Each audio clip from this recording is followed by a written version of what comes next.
Olá, boa noite. Está no ar o Rede TV News. Boa noite. Comissão Especial da Câmara aprova texto base da reforma administrativa. A proposta prevê estabilidade para servidores públicos e até corte de salário em crise fiscal. Augusto Aras assume por mais 2 anos a Procuradoria-Geral da República e afirma que a instituição não quer guerra, e sim harmonia social. E você vai ver também. Prefeitura do Rio libera a presença de público sem máscara e sem distanciamento em eventos teste ao ar livre em outubro. Diretor da Precisa Medicamentos se cala na CPI da Covid em sessão marcada por troca de ofensas entre senadores. Escolhido como substituto para as carnes, o frango também enfrenta alta de preços nos mercados. E uma invenção de 4.000 anos que continua na moda e moderna. Hoje é o dia do sorvete. Só aqui nessa sorveteria de Belo Horizonte são mais de 280 sabores, alguns surpreendentes.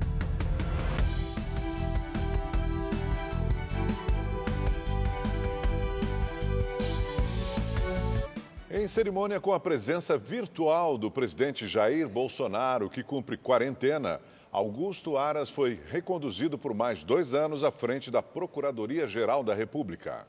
Indicado pelo presidente Jair Bolsonaro em 2019 e reconduzido ao cargo para mais 2 anos como chefe do Ministério Público Federal, Augusto Aras pediu respeito à Constituição, às leis brasileiras e à democracia. Nosso compromisso, pois, é com a totalidade dessa grandiosa e multifacetada nação brasileira. Agradeço a Vossa Excelência, senhor Presidente da República, pelo reconhecimento de nosso trabalho independente quanto harmônica para com todos os poderes e instituições que servem à nação brasileira, sempre guiado pela fiel observância da Constituição de 88. A cerimônia ocorreu no Palácio do Planalto, sem a presença do presidente Bolsonaro, que participou de forma remota do Palácio da Alvorada, onde cumpre isolamento social por 5 dias, após ter tido contato com o ministro da Saúde, Marcelo Queiroga, que testou positivo para a Covid-19. Opositor da Operação Lava Jato, Augusto Aras disse que não cabe ao Ministério Público Federal atacar a política e pregou tolerância e respeito às diferenças. Quem não faz política faz guerra. E nós não queremos guerra, queremos paz e harmonias sociais. Não cabe ao Ministério empresas ou mesmo a política. O enfrentamento à corrupção requer investigação e metodologia científica, pois sua finalidade não é destruir reputações, empresas nem carreiras, mas proteger bens jurídicos com observância do devido processo legal. A arrecadação de impostos federais cresceu mais de 7% em agosto deste ano, em relação ao mesmo mês de 2020. Foram arrecadados mais de 146 bilhões de reais em tributos. Este é o maior valor para o mês desde 1995. O Instituto Butantan negou hoje que tenha violado qualquer regra do contrato de venda de doses da Coronavac ao Ministério da Saúde. Ao vivo, o repórter Guilherme Lopes tem os detalhes para a gente, né, Guilherme? Boa noite a vocês, a todos ligados com a gente. Então, o Butantan informou que concluiu a entrega de 100 milhões de doses da Coronavac ao Programa Nacional de Imunizações. E desse modo finalizou os 2 contratos que tinha firmado com o governo federal. E que depois disso o Ministério da Saúde não teria mostrado interesse, na negociação e aquisição de novas doses. E que por isso o Instituto se colocou à disposição de estados e municípios para negociar a venda da Coronavac. Só que o Ministério da Saúde está alegando que o Instituto Butantan não está levando em consideração as 12 milhões de doses da Coronavac que foram interditadas pela Anvisa naquele problema que ocorreu com o invase em fábricas diferentes lá em Pequim. O Instituto está fazendo a reposição dessas doses, porém elas não foram concluídas ainda. O que está gerando a polêmica é que ontem o governo paulista oficializou o início da entrega de 2,5 milhões de doses a 5 estados brasileiros. E o Ministério da Saúde afirmou que enquanto o Butantan não concluir a reposição das doses que devem ser substituídas, das 12 milhões de vacinas da Coronavac, o Ministério permanece com a exclusividade no contrato. Mudando um pouquinho de assunto, a Prefeitura de São Paulo anunciou hoje que vai seguir a determinação do Estado e reduzir o intervalo de doses entre a primeira e a segunda da Pfizer, de 12 para 8 semanas. Desse modo, os postos de saúde da capital começam amanhã a seguir essa orientação. Portanto, aquelas pessoas que receberam a primeira dose da Pfizer há no mínimo 8 semanas já podem procurar os pontos de vacinação da capital paulista a partir de amanhã para receber a segunda dose da Pfizer e assim completar o ciclo de imunização. De São Paulo, Guilherme Lopes para o Rede TV News. Essa é uma boa notícia. Obrigado, Guilherme. A Fiocruz foi escolhida pela Organização Mundial da Saúde para produzir uma nova vacina contra a Covid-19. O imunizante promete uma melhor resposta imunológica. A escolha da Fundação Oswaldo Cruz é resultado de uma chamada mundial lançada para aumentar a capacidade de produção e proporcionar maior acesso às vacinas contra a Covid-19 nas Américas. De acordo com a Organização Mundial da Saúde, a Fiocruz foi escolhida pela tradição na produção de vacinas e também pelos avanços apresentados no desenvolvimento de um imunizante com a tecnologia RNA mensageiro, a mesma usada pela vacina da Pfizer.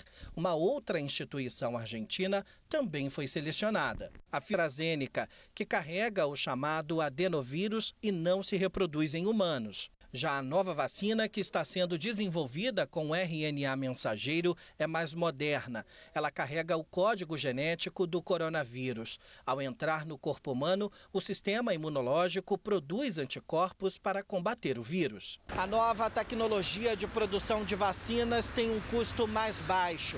Isso garante uma escala de produção maior, ampliando o acesso para a população. A vacina, que começou a ser desenvolvida no fim do ano passado, está em fase de estudos pré-clínico, testada em roedores. Depois de pronto, o imunizante vai passar por um processo de pré-qualificação para garantir o cumprimento dos padrões internacionais de qualidade, segurança e eficácia.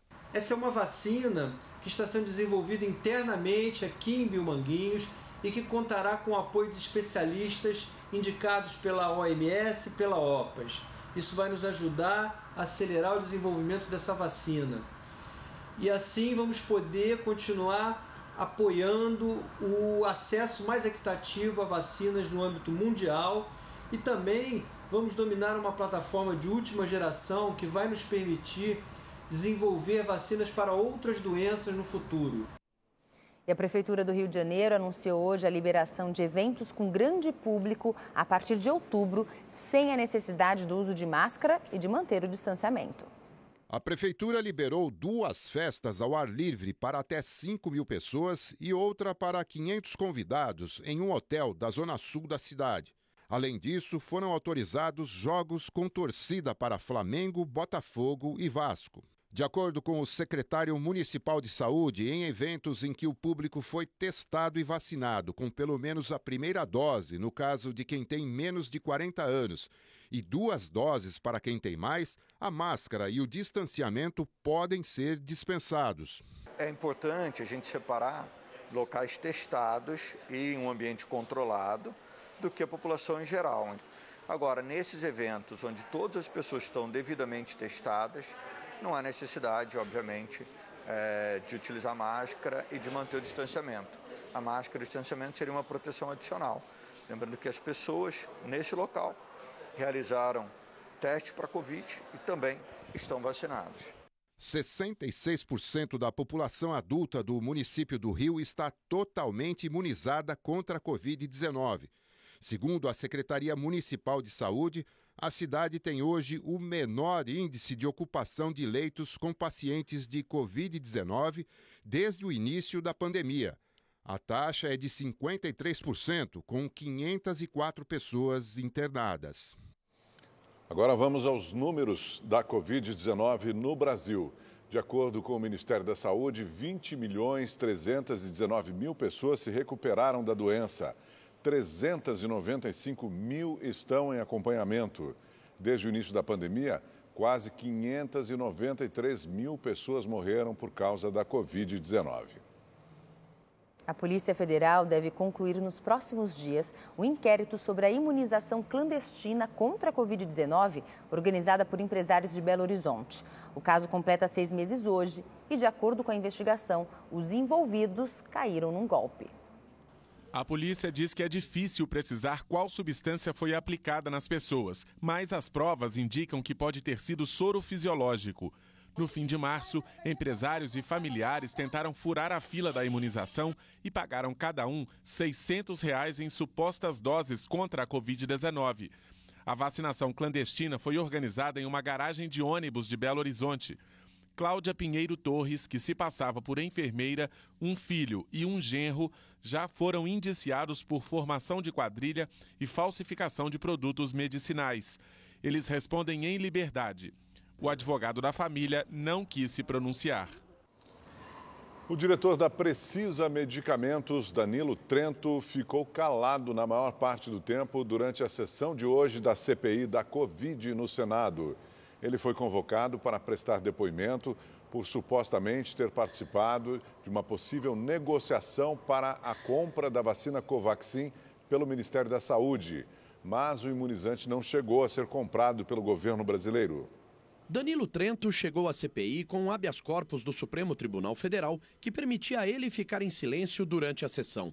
E foi isso que o executivo fez na maior parte do tempo. Em uma das poucas respostas que deu, disse que nunca se encontrou com o deputado Ricardo Barros, líder do governo na Câmara. Fora isso, se recusou a responder às demais perguntas dos senadores. Senhor senador, irei exercer o direito ao silêncio.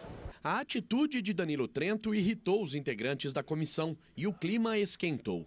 O relator da CPI, senador Renan Calheiros, do MDB de Alagoas, e o senador governista Jorginho Melo, do PL de Santa Catarina, bateram boca e trocaram xingamentos após Renan Calheiros criticar o governo.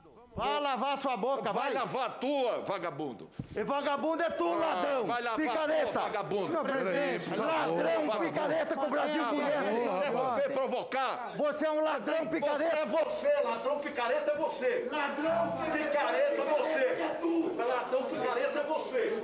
A Precisa Medicamentos intermediou as negociações entre o laboratório indiano Bharat Biotech, fabricante da vacina Covaxin, com o Ministério da Saúde e entrou no radar dos senadores após suspeitas de irregularidades. Mas o imunizante não chegou a ser comprado pelo governo brasileiro. A CPI aprovou a quebra do sigilo fiscal, bancário, telefônico e telemático de Danilo Trento. Os senadores também aprovaram a convocação do empresário Luciano Hang e de Bruna Morato, advogada de médicos do Plano de Saúde Prevent Senior. Na Muzema, em Rio das Pedras, na zona oeste do Rio.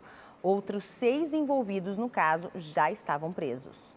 Os principais alvos da operação foram Laerte Silva de Lima, que está preso desde 2019, e Francisco das Chagas de Brito Castro, que está foragido. Juntos em menos de um ano. A dupla fazia parte de um grupo de milicianos responsável por lavar dinheiro das atividades criminosas praticadas na Muzema e no Rio das Pedras, na zona oeste do Rio. Foi pedido também o bloqueio das contas bancárias e aplicações financeiras dos investigados. Eles se utilizam principalmente da criação de empresas de fachada, colocando laranjas como sócios dessa empresa e se utilizando de procuradores, interpostas pessoas, que são, no caso, os procurados de hoje, para poder movimentar esse dinheiro. Nesse condomínio de luxo, localizado na Barra da Tijuca, na zona oeste do Rio de Janeiro, a Polícia Civil prendeu Luiz Carlos dos Reis Príncipe Júnior e Kleber Gondim. Os dois são apontados como donos da construtora do prédio da Muzema, que desabou em 2019 e deixou 24 mortos. Um relatório de inteligência apontou movimentações financeiras altas praticadas por pessoas físicas e jurídicas em um curto espaço de tempo. Aquelas pessoas que atuavam na compra, venda, desmatamento, diversos crimes ambientais, além de atividades típicas de milícia, estavam transacionando financeiramente, movimentando altos valores financeiros, sem possuir lastro financeiro mínimo para isso. Segundo a polícia, uma das técnicas que eles usavam para transformar os recursos ilícitos em lícitos era a compra de criptomoedas. Os paramilitares investiam também em joias, imóveis e faziam transferências de pequenos valores. Tudo para ocultar a origem dos lucros exorbitantes. O adolescente de 15 anos que confessou ter matado o neto do narrador esportivo Luciano do Vale, Lucas do Vale, foi transferido hoje para uma unidade da Fundação Casa, em São Paulo. O menor se apresentou à polícia ontem acompanhado da mãe e de uma advogada. Segundo a Polícia Civil, o rapaz já havia sido apreendido em março deste ano após cometer um roubo e trocar tiros com a polícia. Um outro suspeito de participar do crime ainda é procurado. A Secretaria Estadual de Administração Penitenciária do Rio de Janeiro transferiu 4 presos que estavam no presídio Vicente Piragiba, Bangu 1. Segundo a SEAP, eles estavam em atitude suspeita durante o sequestro do helicóptero no último domingo, no trajeto entre Angra dos Reis e a capital fluminense. Os detentos permaneceram no pátio após o toque de recolher. A Corregedoria da SEAP fez uma varredura no presídio e vai ouvir todos que estavam de plantão no dia em que houve a tentativa de resgate dos detentos. Escolhido como alternativa para as carnes, o frango também enfrenta o peso da inflação. Com a alta no custo de produção e o aumento da procura, as aves agora também chegam mais caras aos mercados. A Ana vende frango no mercado público de Teresina. Nos últimos meses, sentiu uma queda na procura desse tipo de carne por causa do aumento no preço. Os preços que aumentaram muito. E aí deu uma diminuída. Então você está comprando mais caro agora? Estamos recebendo a mercadoria bem mais caras e nós estamos sem condições de vender, mais em conta devido aos preços. Aí o povo está se distanciando um pouco. A elevação no preço da carne de frango começou depois da grande procura por esse tipo de alimento, que passou a ser a alternativa dos consumidores depois do aumento de preço na carne bovina. Segundo números do CEPEA, o Centro de Estudos Avançados em Economia Aplicada, a alta no preço do frango já é maior desde 2004.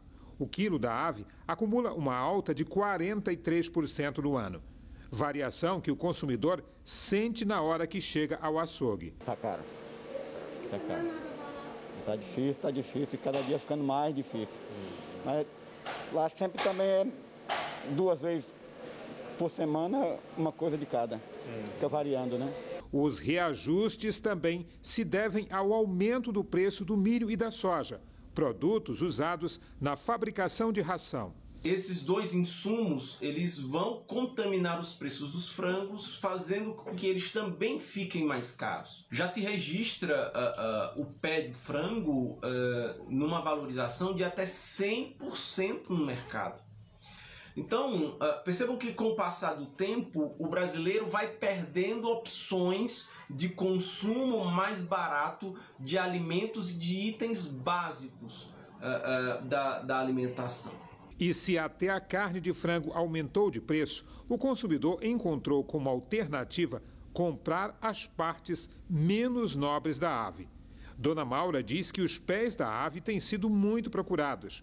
Tem dias que eu vendo 120 quilos. Tem muita gente que procura, depois que passaram a divulgar na internet, que é bom para artrose, osteosporose, né? Agora, para fazer uma comidinha mesmo, também tem gente que procura. É muito gostoso, uma sopa é uma delícia. Sopinha de pé é bom demais. Com a carne nesse preço. E aí é que dá para fazer melhor ainda, porque é bem baratinho. Mas esta nutricionista explica que essa parte do frango tem baixo valor nutricional. Ele tem mais gordura, tem mais colesterol, que esse colesterol ele é associado com doenças cardiovasculares. Então, por isso que tem que limitar o consumo de pé de galinha. E olha, a Comissão Especial da Câmara aprovou o texto base da reforma administrativa. A proposta de emenda à Constituição reduz benefícios para servidores públicos, como férias superiores a 30 dias. A proposta aprovada na comissão por 28 votos a favor e 18 contra não atinge os servidores atuais, apenas os que entrarem na administração pública daqui para frente. Os salários e a jornada de trabalho poderão ser reduzidos em até 25% em crises fiscais. A reforma também autoriza a abertura de processo de demissão do servidor depois de 2 avaliações insatisfatórias consecutivas ou 3 intercaladas. O texto ainda permite parcerias entre o governo e a iniciativa privada para a prestação de serviços públicos e aumenta de 6 para 10 anos o prazo para contratações temporárias de funcionários sem necessidade de concurso público. A PEC não inclui a cúpula do Judiciário e do Ministério Público na reforma, apenas os servidores. O texto reduz benefício de alguns setores da administração pública, como férias superiores a 30 dias e a progressão automática na carreira por tempo de serviço. Mas a PEC mantém alguns privilégios para juízes e promotores, como a aposentadoria compulsória como uma modalidade de punição. A proposta ainda será analisada pelo plenário da Câmara, onde precisa ser aprovada por pelo menos 308 votos em 2 turnos. A semana vai terminando com os investidores menos tensos em relação à dívida da incorporadora chinesa Evergrande, que derrubou o mercado na segunda-feira. Ainda assim, o futuro da empresa é um mistério, como conta o Mauro Tagliaferri. De repente, o mundo inteiro entra em pânico por causa de uma empresa na China. E não tem nada a ver com o coronavírus, hein? A Evergrande foi fundada em 1996. Atualmente, é a segunda maior incorporadora imobiliária da China, com cerca de 1.300 projetos em 280 cidades do país. Mas já foi a maior do mundo em valor de mercado. A Evergrande cresceu tanto que hoje é dona de uma empresa de veículos elétricos, uma produtora de conteúdo digital, um parque de diversões temáticos, uma indústria de água, outra de alimentos e até de um clube de futebol. Na Evergrande, tudo é grande, inclusive a dívida. Não, a dívida é gigante. São 300 bilhões de dólares. Eu nem vou te contar quanto é isso em reais. Acontece que o mercado de imóveis chinês está desacelerando e neste ano de títulos para pagar neste mês e nos próximos e já deu indicações de que vai precisar renegociar e que pode até dar um calote nos credores. E quem são os credores? Bancos e fundos de investimento internacionais, principalmente, mas os fornecedores de matéria-prima para a construção civil chinesa também são afetados, como a brasileira Vale, que vende minério de ferro para a China. Aí, os investidores do mercado olham para esses bancos, fundos e fornecedores e dizem: esses caras vão levar um baita calote. E os investidores pulam do barco, vendem as ações dessas empresas enquanto elas ainda têm algum valor. E as bolsas despencam. O risco é que esse movimento desencadeie um efeito dominó. Ou seja, que a falta de confiança do mercado, e aí é pânico mesmo, contagie outras empresas e desencadeie uma quebradeira generalizada no mundo. Isso já aconteceu nas crises de 1929 e na de 2008. O governo chinês ainda pode salvar a Evergrande? Pode, mas será que ele quer? A Evergrande tem uma série de obras inacabadas, se envolveu em especulação imobiliária e se endividou além de qualquer limite. Salvar uma empresa assim não seria premiar a irresponsabilidade? Com a palavra, o governo da China. O Movimento dos Trabalhadores Sem Teto, MTST, invadiu hoje a Bolsa de Valores em São Paulo em protesto contra a crise econômica e o desemprego. Dezenas de pessoas entraram na bolsa com bandeiras e segurando até pedaços de carne, como uma forma de criticar o aumento do alimento aqui no país. Segundo o movimento, o local foi escolhido por simbolizar a especulação financeira e a desigualdade social. Como as transações são feitas de forma eletrônica, a manifestação não afetou as operações. A bolsa fechou hoje com uma alta de 1,59%. E olha só, em São Paulo, a exposição Veículo Elétrico Latino-Americano traz as tendências do mercado mobilidade elétrica no país. Novidade, sustentabilidade e tecnologia que você vai ver agora na reportagem da Estela Freitas.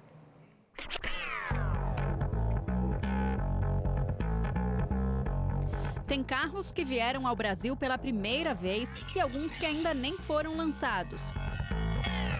Os preços variam de 220 a 780 mil reais. Esse é o mais caro, capaz de chegar a 100 km por hora em menos de 4 segundos e uma bateria com 480 km de autonomia. É de deixar qualquer um impressionado. Eu tô achando incrível aí, para um mercado que está nascendo agora, tem muita empresa já que está surgindo, que está colocando solução no mercado. Então surpreendeu bastante assim pelo número de soluções que a gente está vendo aqui na feira hoje. Na realidade está bem maior do que os anos anteriores. A gente vem desde a primeira edição e cresceu muito, o mercado tem crescido bastante. Então em princípio está muito boa. Tem também muitas outras opções de veículos de 2 e 3 rodas.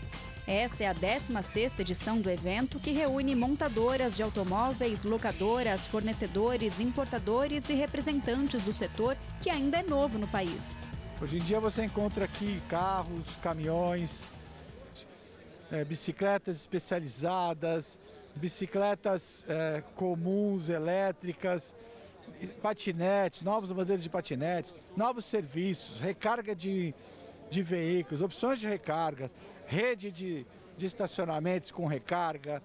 Então é uma infinidade de serviços a partir desse novo mercado. Na realidade, essa é uma tendência mundial, tá, que está contaminando o Brasil.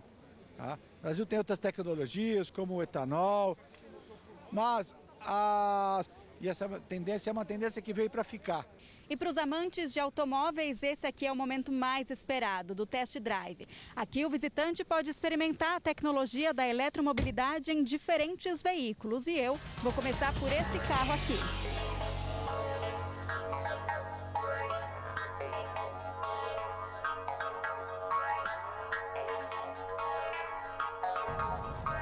O interessante é que ele é extremamente silencioso, não faz barulho nenhum. Mas tem também aquela tecnologia mais acessível e para trajetos mais curtos. Eu experimentei algumas dessas novidades. Uma bicicleta e um patinete elétricos específicos para mobilidade urbana. Na feira, os preços variam de 2 a 30 mil reais. E zero emissão de gases poluentes. Agora se engana quem pensa que só tem pequenos e médios. Olha aí, tem ainda caminhões, ônibus e até um carro forte. É o primeiro desse tipo no mundo e feito com tecnologia nacional. A exposição fica em frente ao estádio do Pacaembu, na zona oeste da capital paulista, até sábado, que é o dia da mobilidade elétrica. Para comemorar a data, pela manhã, vai acontecer um passeio aberto ao público dos veículos expostos no evento. Todos os tipos de tipos de veículos elétricos vocês vão encontrar aqui. Sabe? Venham visitar o evento, a gente adquira a sua pulseira e venha nos visitar. Pode fazer o test drive, tem vários veículos na pista de test drive, tanto de veículos, tanto de carros, quanto de bicicletas, motocicletas, scooters e patinetes. Já estamos na primavera e com ela o tempo ideal para apreciar uma das delícias mais antigas do mundo. Para celebrar a chegada da estação mais quente, hoje é comemorado o Dia do Sorvete. Vamos ver na reportagem de Patrícia Cataldi. Ele foi criado há mais de 4.000 anos pelos chineses. No início era uma mistura de leite e arroz congelada na neve. Na França e na Itália, principalmente, ganhou status e receitas deliciosas. Sempre que eu passo por aqui, eu venho e tomo sorvete, porque eu acho que você toma... A data foi criada há 20 anos para celebrar a chegada da temporada de calor, com o início da primavera e também exaltar a qualidade do gelado produzido por aqui. O Brasil é o 6º país que mais consome sorvete no mundo, um setor que também movimenta a economia. São cerca de 10 mil empresas e um mercado de 13 bilhões de reais. Sorvete é um alimento rico em proteínas, cálcio vitaloso. Iguaria que também vem ajudando a aliviar os efeitos do tratamento em crianças que lutam contra o câncer. Este hospital de referência na capital mineira é o 2º no país a testar o sorvete especial como suplemento alimentar. Vários pacientes, principalmente oncológicos, apresentam efeitos colaterais do tratamento, como náuseas, vômitos, presença de feridas na boca. E a presença de picolés e sorvetes auxilia muito os nossos pacientes, além da gente conseguir proporcionar uma variedade na alimentação hospitalar.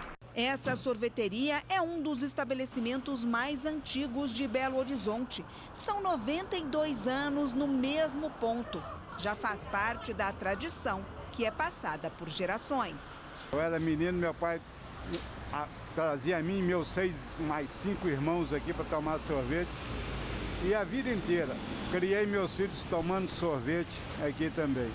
São 280 tipos de sorvetes no cardápio. Algumas receitas ganharam sabores tipicamente mineiros, como esses aqui, queijo e doce de leite. Eu tenho particularmente orgulho. Nem sabia que era dia de sorvete, não. Mas já que é dia de sorvete, acho que eu vou tomar mais um sorvete no final do dia. E olha só, agora a gente vai à previsão do tempo com Igor Silveira. Boa noite, Igor. Boa noite, Gabi. Boa noite, Augusto. Boa noite para você que está em casa. Olha, a primeira sexta-feira da primavera vai ser com tempo quente em grande parte do Brasil, mas à tarde pode chover em toda essa área que a gente vê aqui mais escura no mapa. No sul, as temperaturas continuam baixas e a chuva forte, acompanhada por trovoadas, continua no Paraná e também em Santa Catarina. No sudeste, dia claro, abafado e sem previsão de chuva em Minas Gerais, no Espírito Santo e no Rio de Janeiro. Já em São Paulo, o frio começa a perder força, mas pode ter variação de nuvens em algumas regiões. A máxima amanhã pode chegar aos 26 graus. No Nordeste, dia quente e com os termômetros marcando 40 graus em Campo Grande e também em Cuiabá. E para saber mais sobre a previsão do tempo na sua cidade, é só entrar no site da Rede TV. Eu fico por aqui, uma ótima noite e até mais. Obrigada. Se você quer rever esta ou outra reportagem do Rede TV News, inscreva-se agora no canal da Rede TV no YouTube. Lá você pode assistir a íntegra de todos os nossos programas. Acesse youtube.com/redetv. E uma última notícia, Pelé continua em evolução após retirada de um tumor no cólon. Hoje, o rei do futebol fez um post agradecendo os enfermeiros que o ajudaram no processo de recuperação. O ex-jogador está internado desde o dia 31 de agosto. Isso aí, saúde, Pelé. Rede TV News fica por aqui, uma ótima noite para você. Uma boa noite e até amanhã. Tchau, tchau.